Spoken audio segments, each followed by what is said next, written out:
નમસ્કાર. આજે આપણે આર્કીબેક્ટેરિયા વિશે જોઈ લઈએ. છેલ્લી ચર્ચામાં આપણે આર્કીબેક્ટેરિયા વિશે થોડી ચર્ચા કરી હતી. પુસ્તક પ્રમાણે જોઈ લઈએ. આર્કીબેક્ટેરિયા વિશિષ્ટ બેક્ટેરિયા છે અને વિશિષ્ટ બેક્ટેરિયા એ માટે કે વિપરીત પરિસ્થિતિમાં જીવે છે. આપણે જ્યારે જોઈએ કે કઈ રીતની પરિસ્થિતિમાં જીવે છે તો આપણને એવો અંદાજો ના લગાવી શકીએ કે ત્યાં કોઈ સજીવ અસ્તિત્વમાં હશે કે નહીં. એ આપણા માટે કોયડા સ્વરૂપ છે. અતિશય ક્ષારયુક્ત વસવાટની અંદર, જેને હેલોફિલ્સ કહેવાય છે. ક્ષાર એટલે ખૂબ જ ક્ષારનું પ્રમાણ હોય અને સામાન્ય રીતે કોઈ પણ સજીવનું ત્યાં અસ્તિત્વ હોવું એક પ્રશ્ન હોય. અસ્તિત્વ હોઈ જ ના શકે, પહેલી દૃષ્ટિએ એવું થાય આપણને. પણ ત્યાં વસવાટ આર્કીબેક્ટેરિયાનો વસવાટ જોવા મળે છે ને હેલોફિલ્સ નામના આર્કીબેક્ટેરિયા ત્યાં જોવા મળે છે. બીજું, ગરમ પાણીના જરાની અંદર, જેને થર્મો એસિડોફિલ્સ તરીકે ઓળખવામાં આવે છે. ગરમ પાણીના જરા એટલે લગભગ આપણે એમ કહીએ છીએ કે 100 સેલ્સિયસે પાણી ઉકળી જાય છે અને ઉકળતું પાણી હોય છે. અને ઉકળતા પાણીની અંદર આપણે એવું કહી શકીએ કે કોઈ પણ વાયરસ બેક્ટેરિયા ન હોવો જોઈએ. આ જે આર્કીબેક્ટેરિયા છે ને 110 અંશ સેલ્સિયસે જીવતા જોવા મળેલા છે. એટલે ખૂબ જ વિપરીત પરિસ્થિતિ આને કહેવાય. બીજું છે કે એસિડોફિલ્સ લખેલું છે.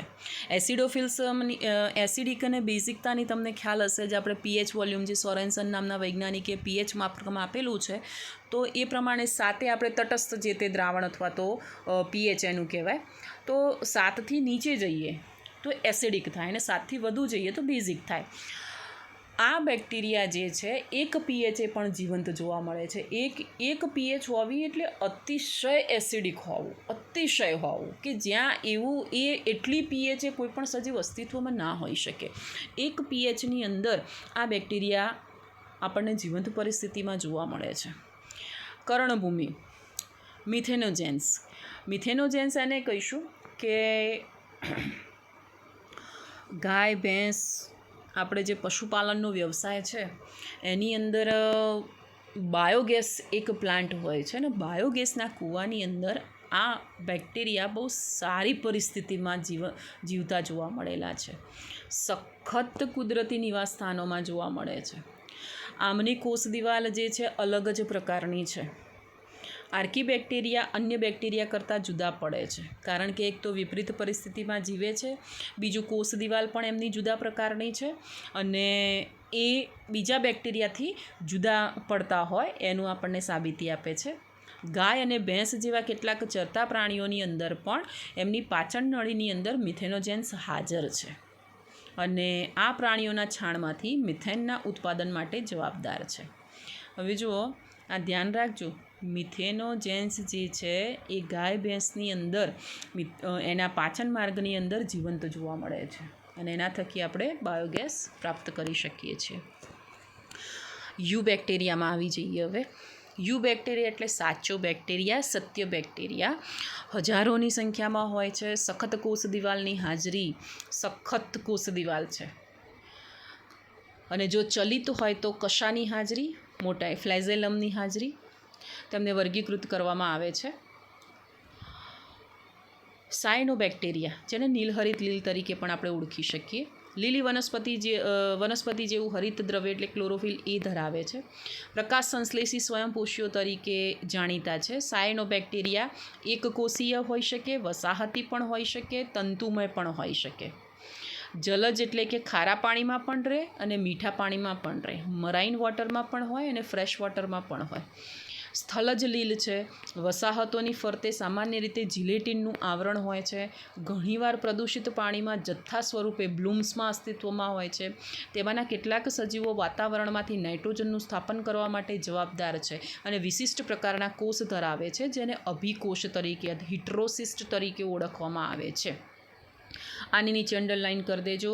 કેટલાક સજીવો અથવા તો કેટલીક નીલહરિત લીલ, કેટલાક સાયનોબેક્ટેરિયા એ જ નીલહરિત લીલ છે.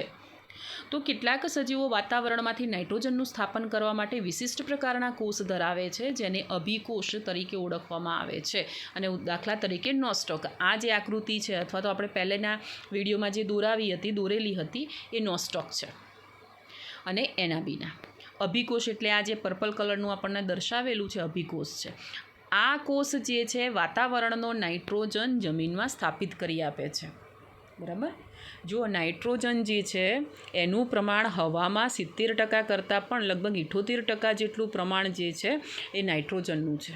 અને બીજા જે વધે છે 25થી 30%ની અંદર જોઈએ તો બાકીના અન્ય વાયુઓ આવી જાય. પણ નાઇટ્રોજન આટલો બધો હવામાં મુક્ત સ્વરૂપે હોવા છતાં સજીવો એને સીધી રીતે ઉપયોગમાં નથી લઈ શકતા. આપણે પણ કંઈ શ્વાસ દ્વારા નાઇટ્રોજન આપણા શરીરમાં ના લઈ શકીએ. વનસ્પતિ પણ કંઈ શ્વસન દ્વારા કંઈ નાઇટ્રોજન પોતાની બોડીમાં ઇન્સર્ટ ના કરી શકે. નાઇટ્રોજન પહેલાં જમીનમાં આવવો જોઈએ, જમીનમાંથી વનસ્પતિમાં જાય અને વનસ્પતિમાંથી આપણામાં આવે છે. એ નાઇટ્રોજન ચક્રમાં આગળ આપણે શીખીશું. તો એ વાતાવરણના નાઇટ્રોજન સ્થાપનમાં આ લીલ બહુ અગત્યનો ભાગ ભજવે છે. અને નોસ્ટોક અને એના બીના તમારે ધ્યાનમાં રાખવાનું છે, કારણ કે અત્યારે નોસ્ટોક અને એના બીનાનું ખાતર મળે છે.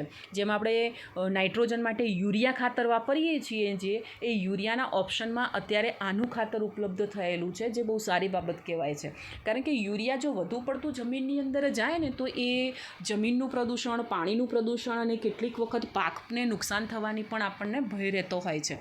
જ્યારે આ નોસ્ટોકના આપણે સ્પોર લાવીને અથવા તો નોસ્ટોકનું ખાતર લાવીને જ્યારે જમીનમાં ઉમેરીએ તો જરૂરી એટલા પૂરતા પ્રમાણમાં જ નાઇટ્રોજન જમીનની અંદર ઇન્સર્ટ થશે, એમાં જમીનની અંદર ભેળવાશે. અને કદાચ વધુ નોસ્ટોક આવી જાય તો પણ કંઈ જમીનને નુકસાન નથી થવાનું.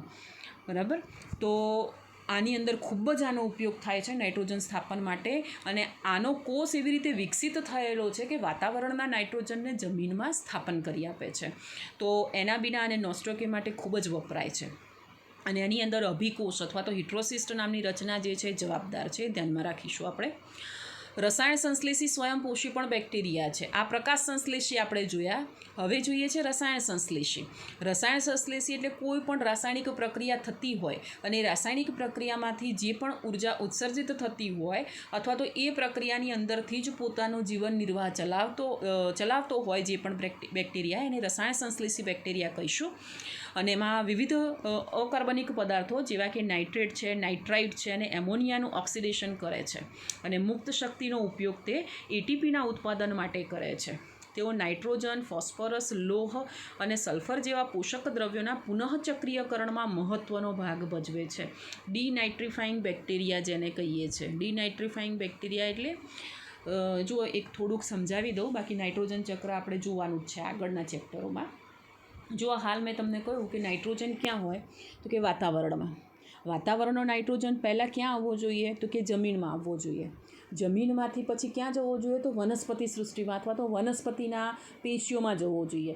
એ વનસ્પતિનો ખોરાક આપણે અથવા તો અન્ય સજીવો જ્યારે ઉપયોગ કરશે તો એ નાઇટ્રોજન આપણી બોડીમાં આવશે. તો નાઇટ્રોજન જ્યાં હતો ત્યાં ફરી પાછો જવો જોઈએ, ચક્રીયકરણ થવું જોઈએ, જેને આપણે નાઇટ્રોજન ચક્ર કહીએ છીએ. તો જુઓ, વાતાવરણમાંથી જમીનમાં, જમીનમાંથી વનસ્પતિમાં, વનસ્પતિમાંથી પ્રાણીઓમાં ગયો.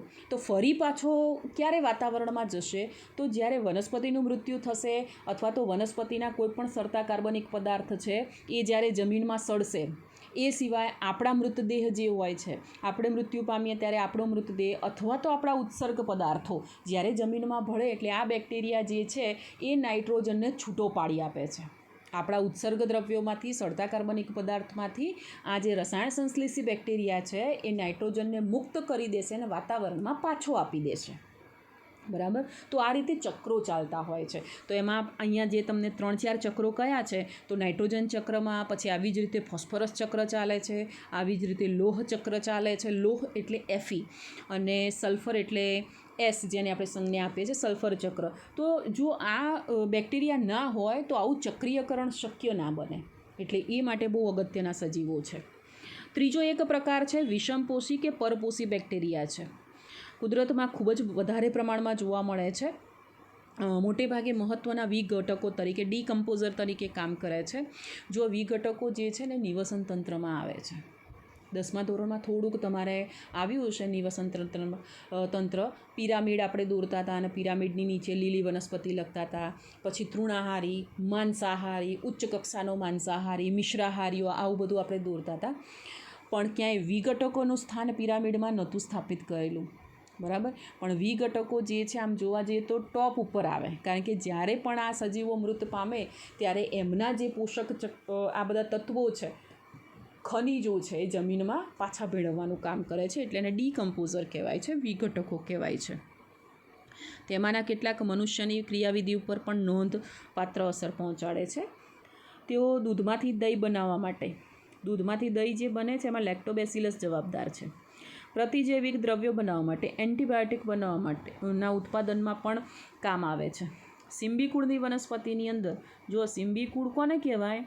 કઠોળ વર્ગ વનસ્પતિ, જેટલી કઠોળ વર્ગની વનસ્પતિ આવે છે બધી સિમ્બીકુળી વનસ્પતિ કહેવાય. જો સિંબ એટલે સિંગ, સિંગ એટલે આપણે ચોળી જે આવે છે સિંગ, ગવારની સિંગ હોય, વટાણાની સિંગ હોય, વાલની સિંગ હોય, એ બધા જ તમે જો જેટલા પણ કઠોળ છે, તુવેર છે, અડદ છે, મગ છે, આ બધાની સિંગ જ આવે. એટલે આખી ફેમિલીને ફેબેસી ફેમિલી કહેવાય છે. આપણે અભ્યાસ કરવાનો છે ફેબેસી ફેમિલીનો. તો એ ફેબેસી ફેમિલીની અંદર હંમેશા એનું ફળ સિંગ જ હોય, શિંબ જ હોય, એટલે આપણે એને શિંબીકુળ કહીએ છીએ, અથવા તો કઠોળ વર્ગની વનસ્પતિ કહીએ છીએ. તો કઠોળ વર્ગની વનસ્પતિમાં નાઇટ્રોજન, મૂળમાં નાઇટ્રોજનના સ્થાપન કરવામાં મદદરૂપ છે. કદાચ તમને નામ યાદ હશે, રાઇઝોબિયમ નામનો બેક્ટેરિયા જવાબદાર છે નાઇટ્રોજન સ્થાપનની અંદર. કેટલાક રોગકારકો છે કે જે મનુષ્યની અંદર અને પાકની અંદર ફાયદાઓ માટે રાખેલા પ્રાણીઓ ઉપર, ફાયદા માટે એટલે પાલતુ પ્રાણી ઉપર, અથવા તો ખેતીલાયક જે આપણે કહીએ છીએ ગાય, ભેંસ, દૂધાળા પ્રાણીઓ જે છે એના ઉપર નુકસાન પહોંચાડે છે. એના ઉદાહરણમાં જુઓ, કોલેરા, આપણને જે કોલેરા થાય છે એના માટે જવાબદાર બેક્ટેરિયા છે વિબ્રિયો કોલેરી નામનો બેક્ટેરિયા જવાબદાર છે કોલેરામાં. ટાઇફોઇડની અંદર જે છે એમાં પણ બેક્ટેરિયા જવાબદાર છે. સાલ્મોનેલા ટાઇફી નામનો બેક્ટેરિયા જવાબદાર છે. ધનુરની અંદર પણ ટીટેનસ નામનો બેક્ટેરિયા જવાબદાર છે. લીંબુના ચાઠા પણ એના બેક્ટેરિયાથી જ થતો રોગ છે. આ વિવિધ પ્રકારના રોગો છે. તો એમાં બેક્ટેરિયા જવાબદાર છે. એટલે બેક્ટેરિયાની આપણે યુ બેક્ટેરિયાના 3 ભાગ આપણે સમજી શકીએ. કયા 3 ભાગ? તો પહેલો આપણે સાયનો બેક્ટેરિયા જોયો. સાયનો બેક્ટેરિયા એટલે નીલહરિત લીલ અથવા તો પ્રકાશ સંશ્લેષી બેક્ટેરિયા જોયા પહેલાં. એટલે પ્રકાશ સંશ્લેષી બેક્ટેરિયાની અંદર નોસ્ટોક, એનાબીના, એનો આપણે અભ્યાસ કર્યો.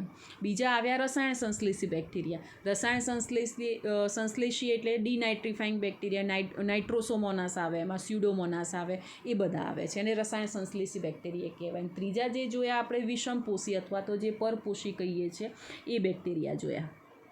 બરાબર. તો બેક્ટેરિયા મુખ્યત્વે ભાજન દ્વારા પ્રજનન કરે છે.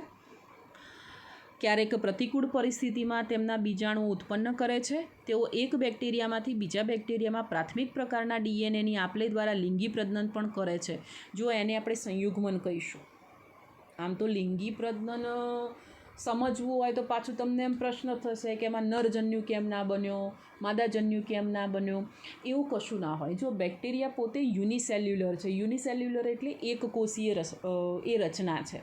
હવે એક કોષીય રચનામાં જ્યારે સંયુગ્મન પ્રકારે અથવા તો એમ કહીએ છીએ કે ભાઈ લિંગી પ્રજનન થાય છે, તો બેક્ટેરિયામાં મેલ ફિમેલ એવું કશું ના હોય, નર માદા એવું કશું નથી હોતું. તો એક બેક્ટેરિયા બીજા બેક્ટેરિયાની નજીકમાં આવે, બેમાંથી ગમે તે એક બેક્ટેરિયાનું ડીએનએ અન્ય બેક્ટેરિયાની અંદર ટ્રાન્સફર થઈ જાય અને પછી ઝાયગોટ લાઇક એટલે કે યુગ્મનજ જેવી રચના બને, અને એ યુગ્મનજની અંદરથી પછી અઢળક બેક્ટેરિયા બનતા હોય છે. તો આને આપણે લિંગી પ્રજનન કહી શકીએ. બરાબર. વાસ્તવમાં લિંગી પ્રજનનની એને કોન્જ્યુગેશન કહેવાય, સંયુગ્મન કહેવાય. ઓકે. હવે એક બીજી વસ્તુ જોવાની છે. આ જો વિભાજિત થતો બેક્ટેરિયા બતાવેલો છે, આ અંદર ડીએનએ છે, કોષરસ પટલ છે, કોષ દિવાલ છે. માઇકોપ્લાઝ્મા જોઈ લઈએ હવે. તો પ્લાઝ્મા એવા જીવાણુઓ છે કે જે સંપૂર્ણ રીતે કોષ દિવાલ વિહીન હોય છે. આની અંદર કોષ દિવાલ નથી હોતી અને નાનામાં નાના જોવા મળતા જીવંત કોષો છે. આની નીચે અંડરલાઇન કરવાની છે. સૌથી નાનામાં નાનો કોષ એટલે માઇકોપ્લાઝ્મા, અને ઓક્સિજન વગર જીવી શકે છે. અને માઇકોપ્લાઝ્મા એ પ્રાણીઓ અને વનસ્પતિમાં રોગકારકો છે, પેથોજેનિક છે, એના થકી રોગ થતા હોય છે. ઓકે.